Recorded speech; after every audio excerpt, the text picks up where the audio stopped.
Assalamu alaikum wa rahmatullahi wa barakatuh. To some and peace out to the rest of you. It's the blackest hearted, blackest minded, blackest man on social media, signing black in and shining again, asking you to hit that share button because the message is more important than the messenger. That being said, this message is partially regarding Derrick Jackson's video entitled Why He Thinks You Should Chase Him. Now, I'm aware that the Reverend Brother Pastor Deacon Dr. Oshay Duke Jackson did a response video to that. I haven't seen all of that yet, but I want to check it out. I'm sure it's going to be fire because, as we know, the buffoonery remains at an all-time high. And I'm not saying that to steal his line, but I'm quoting him because he's right. But and honestly, I started this recording knowing what he said. I've already forgotten what Derrick Jackson said. However, what I wanted to tell you, gentlemen, what I wanted to tell you was something else. I wanted to tell you, gentlemen, that first off, I do come from a community that does not believe in paying for play and just dating and fornication. That's true. I don't come from a community that believes in these things. I come from a community that believes in, we believe in having wild, mind-bending, toe-curling, eye-rolling, God's name screaming sex, but within a marriage. We believe in romance, but within a marriage. We believe in respecting women. But part of that is you limit your relations to the ones that are related to you, marriage, and sometimes you have business relationships with ladies because they're allowed to run business and do business, and that's fine. I do come from this community. This is our belief. We are fairly strict about it. Not out of hatred, but for the good of people. We also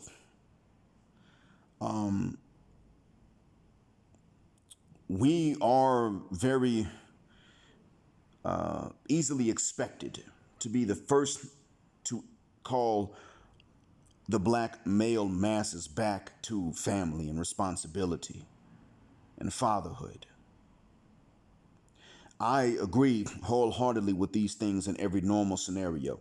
The NOI tends to agree, and I also have agreed, although I'm not NOI, and that's a different religion. However, and I'm mentioning this for a reason as well. When it gets to this point at which it's gotten, the sisters are not going to be able for very long to come to us Muslim men specifically and tell us to try to lead the black male masses and exhort them back into family life and fatherhood. We can't anymore. And the opportunity for them to come to us and ask us to exhort black males back into these roles within the black community is an opportunity that I myself am very diligent in ruining. Oh, yeah, I want Muslim black men to understand that their options are international. And that and that especially that Western woman, white or black, is a damn problem. And the ones in other countries that act like her got it from her, and they're a damn problem. And you can trace Sapphire's dysfunction back to Miss Ann and Amber. You can trace it back to them. But nonetheless, they chose to take it up for themselves and go ahead and continue this dysfunction and even step it up a few notches, make themselves even a bit more difficult for us than what Amber makes it for Brad. So I decided, you know what? I'm going to tell the Muslim men what the options are, because in the African American Muslim community, as I said before, it's not much better anymore. It somewhat is, but it ain't, and it's not going to stay that way for a while. We already got a problem where you got a lot of African American Muslim women that want the guy who, even though he took his shahada, he has some tats and some golds in his mouth and a burner under the seat and maybe even a body on it. We're already dealing with that at this point. How you gonna want a Muslim thug? And Tupac himself said he refused to play a specific role in Hollywood because it was a Muslim that was a gangster. And Tupac said they don't go together. He knew this. Tupac was not a Muslim, despite what many say he was not. As far as we could tell, if he was, he sure chose to hide it. But what did Tupac say? I'm not going to play that role because they don't even go together. He knew this, and now you got a lot of sisters in the Muslim community that don't know this. Or they want the one that's the baby daddy. That's what they're looking for. They are not looking for the one that has been on his purpose and has been about his business and it ain't been experienced with other women before he got married. They're not looking for that in a guy. They don't want that. That pretty much means they want a guy that's not even a practicing Muslim. And if they could have their way, but they had to make a choice, they would choose the thug over the Muslim. The day that you cannot find when she can't find a thug that is Muslim, she's going to choose the thug that is not. Many of them got this. I'll be the first to say that although naturally men and women will try to do the things that appeal to the other, men have actually been doing this more so than the women. And now I'm telling Muslim men, don't do this anymore. I'm telling black men, don't do it. I'm telling black Muslim men especially, don't do this anymore. Go abroad. Go to Malaysia and Indonesia and the southern Thailand and the southern Philippines and marry them. And make them and your lady in-laws know that if they imitate the Western, you know what I was going to say, the wicked witch of the West, you're going to bounce on her too. And then by the same token, you're not going to bring her that chauvinism and treat her bad either, unless she provokes it. Yeah, you be fair. Yeah, you be nice. But by the same token, you ain't going to tolerate no mess, no crap. You make them understand that, and you're not likely to have these problems, and you're likely to, make things better for the next man. Because we ain't here to screw things up for the ones coming behind us. That's not our purpose. And this being said, I want to go ahead and make it understood to the wide masses of you, regardless of your faith,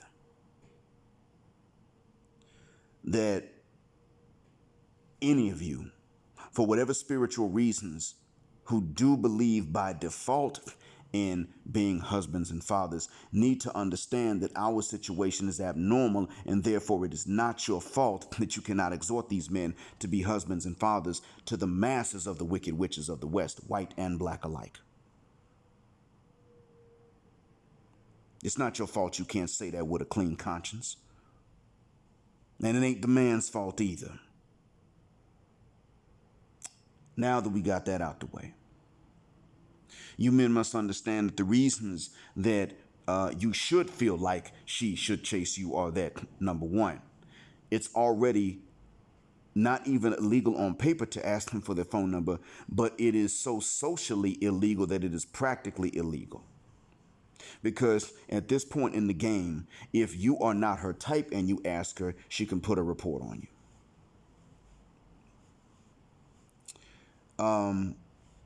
They can withdraw consent after everything has already been said and done. If you are a college student, you can lose everything because of an accusation. And if you don't even bother her, so you have to be unnoticeable so that you don't attract their attention in order to ensure that you're not going to be accused.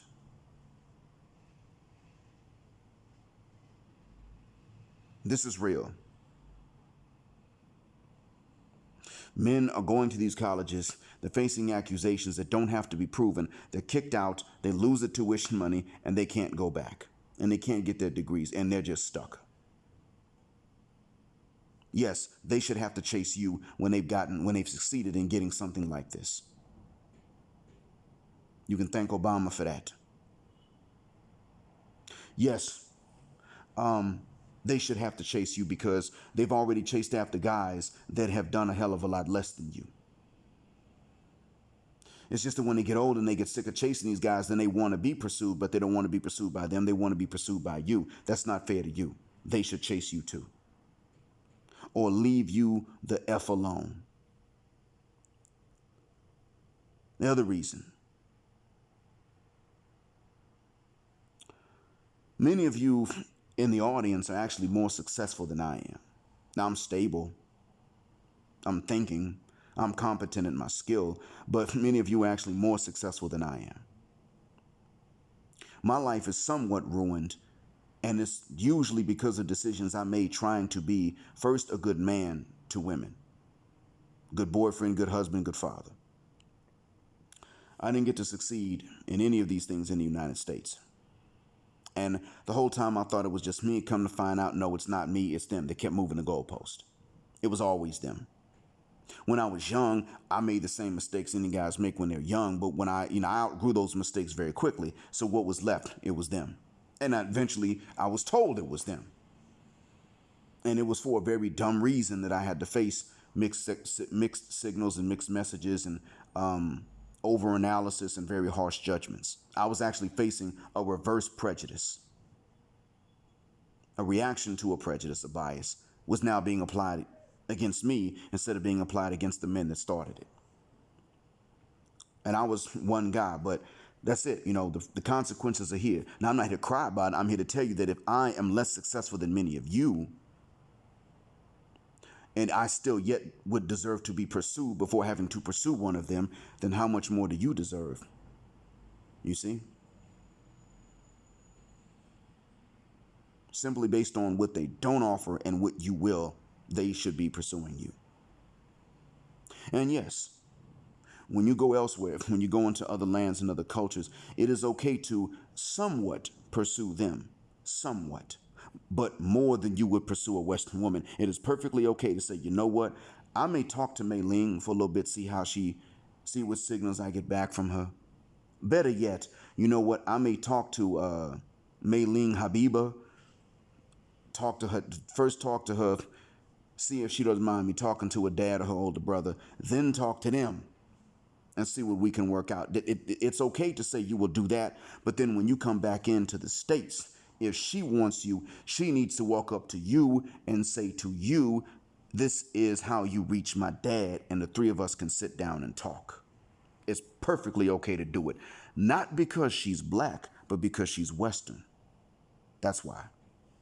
It's the same with the white broad. Don't go approaching a white broad, but Sapphire got to walk up to you. No. Amber needs to be able to walk. She has to walk up to you first. Now, while Amber's probably more likely to do it anyway, Amber needs to fail when she comes up to you. That's just for your safety. It's not even out of hatred. Not because I hate her. It's because her relatives are going to hate you. That's just for your convenience and benefit. But nonetheless, that's what's got to happen. Yes, not only should she have to chase you, she should have to put in more effort than a woman from outside the West should have to put to get to you. Yes, definitely, because she's very unlikely, if she is Western, to sit down and say, do I want to choose feminism or do I want to choose hypergamy? She's very unlikely to sit down and choose. She is very likely to demand that both be satisfied by you.